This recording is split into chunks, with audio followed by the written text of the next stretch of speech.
या देवी सर्वभूतेषु शक्तिरूपेण संस्थिता नमस्तस्यै नमस्तस्यै नमस्तस्यै नमो नमः। नमस्कार दोस्तों, स्वागत है आपका अपना भक्ति ज्ञान 11 चैनल में। आज की इस वीडियो में मैं आपसे बात करूंगी नवरात्रि में हरे भरे ज्वारे क्यों बोए जाते हैं, इसके पीछे क्या पौराणिक मान्यता है। साथ ही जानेंगे ज्वारे बताएंगे आपका आने वाला साल कैसा होगा और माँ को ज्वारे क्यों पसंद है। सब कुछ जानने वाले हैं आज ही इसी वीडियो में, इसलिए वीडियो बहुत ज़्यादा महत्वपूर्ण होने वाला है। आप साथ में बने रहिए। तो ज्वारे किस तरीके से बोए जाते हैं, आज का वीडियो हम प्रारंभ करते हैं। शारदीय नवरात्रि आ रही है, माँ का दरबार सजने वाला है और जोरों शोरों से तैयारी शुरू हो गई है। और हम जौ की खेती करते हैं, कई लोग इसे ज्वारे कहते हैं और कई लोग इसे जौ की खेती भी कहते हैं। एक साल में चैत्र नवरात्रि और शारदीय नवरात्रि पर हम जौ की खेती करते हैं और गुप्त नवरात्रि में हम जौ की खेती नहीं करते हैं। आप सभी ये सब जानते ही हैं। तो नवरात्रि में ज्वारे बोने की परंपरा सदियों से चली आ रही है। मान्यता है कि बिना ज्वारे बोए माता दुर्गा की पूजा अधूरी मानी जाती है। तो ज्वारे कैसे बोए जाते हैं नवरात्रि में, और ज्वारों को बोते समय किन किन बातों का ध्यान रखना चाहिए जो साधारण नहीं है। जौ का साक्षात नव दुर्गा मैया का स्वरूप कहा जाता है, ब्रह्म का स्वरूप माना है जौ को। तो चलिए जानते हैं शारदीय नवरात्रि में जौ की खेती कैसे करें। जौ के उगने या ना उगने से भविष्य में होने वाली घटनाओं का पता चलता है। जौ के बढ़ने की गति से भी कई संकेत मिलते हैं हमें। जौ को तेजी से बढ़ते हुए देखते हैं तो घर में सुख समृद्धि का वास होता है। तो जौ हमें जीवन में होने वाली घटना और नहीं होने वाली घटनाओं का भी संकेत दे देते हैं। तो चलिए आज की इस वीडियो में हम आपको जौ बोना बताते हैं। तो नवरात्रि में जौ की खेती कैसे करें, हम छोटी छोटी बातों का ध्यान रखें तो जौ की खेती हरी भरी रख सकते हैं। तो चलिए जान लेते हैं जौ कैसे बोया जाता है। तो जौ की खेती के लिए सबसे पहले आप थोड़े से जौ लेकर साफ करके एक बर्तन में भिगोने के लिए रख दीजिए। साफ पवित्र पानी लेकर ही 2 से 3 घंटे के लिए आप जौ को भिगो कर रखें। जौ की खेती के लिए आप कोई भी मिट्टी ले सकते हैं, लेकिन काली मिट्टी लेंगे तो अति उत्तम होगा। मिट्टी को पहले छान लीजिए ताकि कचरा अचरा ना हो उसमें और मिट्टी मोटी ना हो, बारीक बारीक हो मिट्टी। फिर इसके बाद हम मिट्टी का बर्तन लेंगे, कई लोग मिट्टी का कुंडा भी कहते हैं इसे। सर्वप्रथम मिट्टी के कुंडे को आप 10 से 15 मिनट के लिए पानी में भिगो कर रख दीजिए, क्योंकि कोई भी मिट्टी का बर्तन है सर्वप्रथम पानी जरूर सूखता है, तो इस बात का जरूर ध्यान रखिए। उसके बाद मिट्टी का जब कुंडा आप पानी में से भिगो कर निकालते हैं वो सूख जाता है। उसके बाद आप कुंडे को थोड़ा सा सातिया बनाकर या रोली कुमकुम से इस तरीके से आप डिजाइन देकर उसे सजा लीजिए, क्योंकि हम माता रानी का ये पवित्र काम करने वाले हैं। तो माता रानी को खुश करने के लिए उनके कुंडे में जो हम ज्वारे बोने वाले हैं उसे भी आपको थोड़ा सा सजा लेना चाहिए। तो इस तरीके से मैंने यहाँ पर इसे मैं सातिया बना दिया है और रोली कुमकुम से बिंदियां लगा दी हैं आसपास। तो इस तरीके से ये सज चुका है। अब हम इसमें डालेंगे जो हमने काली छनी हुई मिट्टी ली है, उसे इसमें थोड़ा करके डाल देंगे। अब उसके बाद हम इसमें डालेंगे भीगे हुए जौ।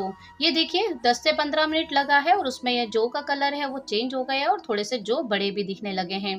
थोड़े थोड़े जो हम इस तरीके से हाथ से फैला देंगे और उसके बाद इसके ऊपर थोड़ा सा हम जौ फैलाने के बाद थोड़ी थोड़ी मिट्टी और छिड़क देंगे, ताकि जो जौ है वो दब जाएगा। और एक काम करना बिल्कुल भी नहीं भूलिए, सर्वप्रथम जब भी आप जौ बो रहे हैं तो मिट्टी डालने के बाद जब जौ आप डालते हैं तो ऊपर से आप गंगा जल जरूर डाल दीजिए।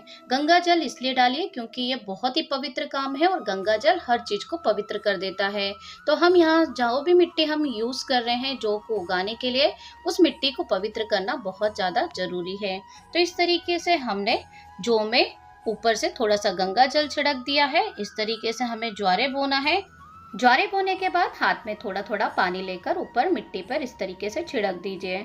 उसके बाद इसमें ज़्यादा पानी आपको नहीं डालना है, क्योंकि आपको ध्यान रखना है कि मिट्टी के बर्तन में पानी निकलने के लिए कोई भी जगह नहीं है, इसलिए आप थोड़ा ही पानी का उपयोग करें। अब हम शारदीय नवरात्रि में ज्वारे बो रहे हैं, तो इसके लिए आपको ध्यान रखना होगा, क्योंकि ठंड का थोड़ा सा मौसम हो जाता है, जिसके कारण हमारे जो ज्वारे हैं वो फूट नहीं पाते हैं, अंकुरित नहीं हो पाते हैं। तो आपको एक थाली लेना है, स्वच्छ पूजा की थाली का उपयोग करिए आप। उसके बाद उसे अच्छे से रोली चंदन से सजा लीजिए और हमने जो मिट्टी के बर्तन में ज्वारे बोए हैं उसके ऊपर उस थाली को रख दीजिए। 1 से 2 दिन के लिए आपको ये थाली रखना है। देखिए 1 से 2 दिन के बाद आप इसे हटाकर देखेंगे तो आपके जो ज्वारे हैं वो बो चुके होंगे, अर्थात फूट चुके होंगे।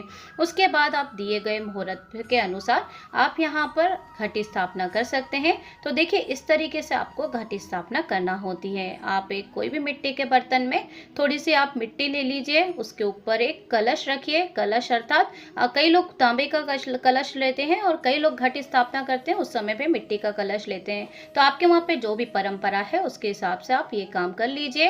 कलश में आप थोड़ा सा आप पानी रखिए, उसके बाद उसमें आम के पत्तों से उसे सजा दीजिए और नारियल को आप रख दीजिए इस तरीके से। और नारियल के ऊपर सादा नहीं होना चाहिए, अर्थात थोड़ा सा आप रोली कुंकू से उसे सजा दीजिए, अर्थात उसे सादा नहीं रखिए। साथ ही आप उस पर फूल रख सकते हैं, पान के पत्ते रख सकते हैं। तो इस तरीके से माता रानी के समीप आपको घट स्थापना करना है और पूरी श्रद्धा भक्ति के साथ माता रानी के 9 स्वरूपों का ध्यान रखते हुए आपको घट स्थापना करना है। बहुत ही पवित्र काम करने जा रहे हैं आप, तो बहुत ही पवित्र मन से आपको ये काम करना है। तो चलिए अब हम आपको बताएंगे कि माता रानी माँ भगवती को ज्वारे क्यों पसंद है, ये क्यों प्रिय है उन्हें, सब कुछ जानने वाले हैं आगे इसी वीडियो में। तो देखिए ज्वारों को जयंती और अन्नपूर्णा देवी माना जाता है। माता के साथ जयंती और अन्नपूर्णा देवी की भी पूजा जरूरी होती है। मान्यता है कि सृष्टि के प्रारंभ से ही इन्हें बोया जाता है। ये पूर्ण फसल भी कहलाती हैं। जौ या गेहूं अन्न है और हिंदू शास्त्रों में अन्न को ब्रह्मा माना जाता है, इसलिए भी नवरात्रि में इसकी पूजा होती है।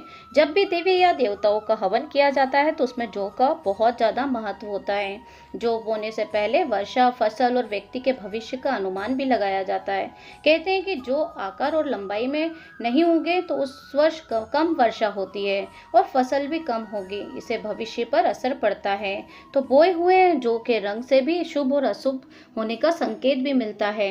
मान्यता है कि यदि जौ के ऊपर का आधा हिस्सा हरा हो और नीचे से आधा हिस्सा पीला हो तो इसका आश्रय यह है कि आने वाले साल में आधा समय अच्छा होगा और आधा समय कठिनाइयों से भरा होगा। यदि जौ का रंग हरा भरा हो और फिर सफेद हो गया हो तो इसका अर्थ यह होगा कि आने वाले साल काफी अच्छे से जाएगा।